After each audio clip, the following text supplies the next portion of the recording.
Hey you, and welcome. In this video, we are going to familiarize ourselves with our IDE, namely VSCode. So let's dive right into it. I have my VS Code open and I just wanted to show you around to see what this IDE can offer and how you can modify your experience accordingly, right? So first things first, the main working area, I'll close everything here. So main working area is where the files open. We can split that in many ways. On the left hand side is where we have the file explorer and the other extensions that come built in, like GitHub source control, search. You can search through your code. There are others that I've installed already, extensions, which we talked about in the previous video. You can go to extensions, and using extensions tool, we can install almost anything in VS Code. This can provide you themes. It can provide you an extension of some language that you're working with. For example, we'll be working with JavaScript. That's built in, but if you're working with another language that is not built in, you can just install for a package for that. Then at the bottom of the sidebar, we have the user sign in, where you can sign in with your account. VS Code is owned by Microsoft. Microsoft also owns GitHub, which we will talk about in the later videos. And VS Code signs in using GitHub authentication as well. So you can just link the accounts and have an integrated experience, which we're going to talk about in the later videos.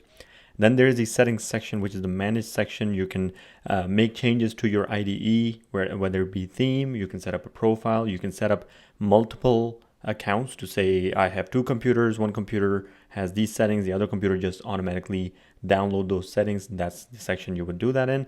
There's also keyboard shortcuts. That's the most common one that you'll go into first, to make sure that you have your keyboard shortcuts set up, to make sure that you don't have to really do the process again using a mouse or have to memorize something. The keyboard shortcut should do it for you.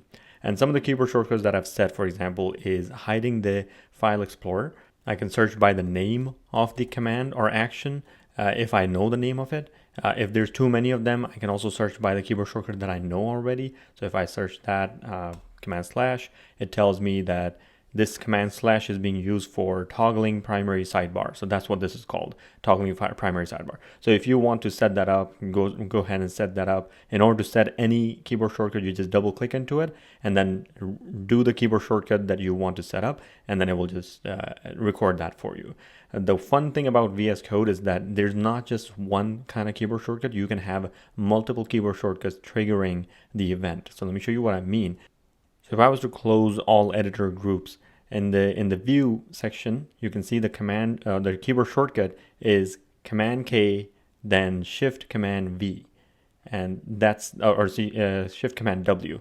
So what that means is that first press Command K, take a break, and then come back Command Shift W within a second or two, and that would count as a keyboard shortcut as well. So you can get creative with it if you want to categorize these in a certain keyboard shortcut. All right, so that's keyboard shortcuts. Definitely give this a look, and the things that you perform using a mouse, try to make them into a keyboard shortcut that you would remember, and customize it. That's perfectly fine. You don't have to follow the keyboard shortcuts that I'm working with. For example, when I try to open or try to run a command that I don't know the keyboard shortcut for, I always do Command Shift P.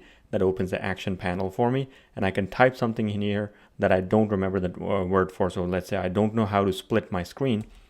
Search for split. And in the view, split editor, down or up or right or left, they're all available here, and I can just click into that.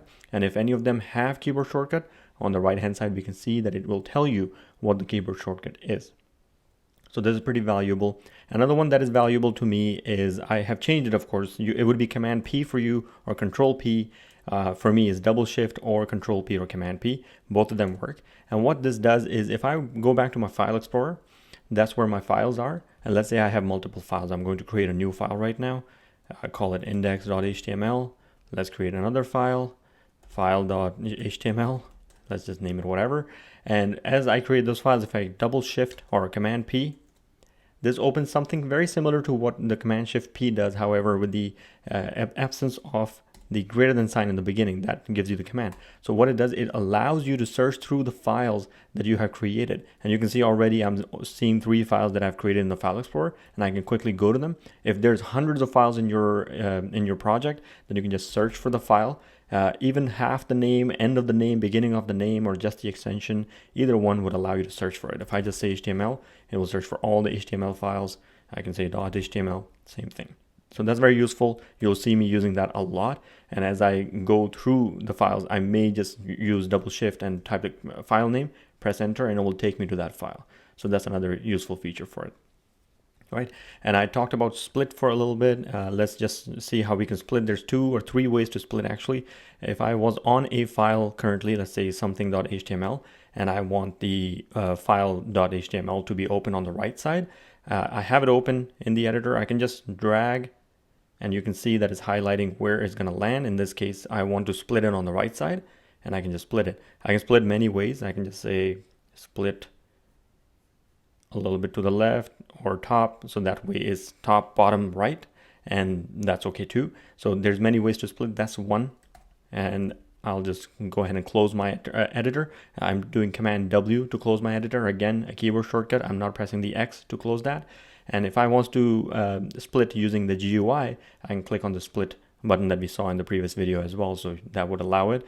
I have a keyboard shortcut for it as well. I think mine is Control Shift greater than sign, goes to the right.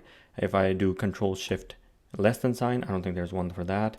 Yeah, Control Shift greater than sign, that's the only one, because I always split to the right, and that's working. All right, perfect. And one more thing to note is if I press Command Shift F, it allows me to search through my entire code base, not just the file name, but also the file content. So I can say search for hello somewhere, and it tells me. Or if I say world somewhere, it tells me, and it takes me to the file, and it will tell me exactly where that code is being used. It's very useful because sometimes you may only know the code, and you can say that, oh, show me everywhere I have used HTML tag, and it will just take you to that code, which is very useful. I'll be using that in the future videos as well. All right. With that done, I'll see you all in the next video.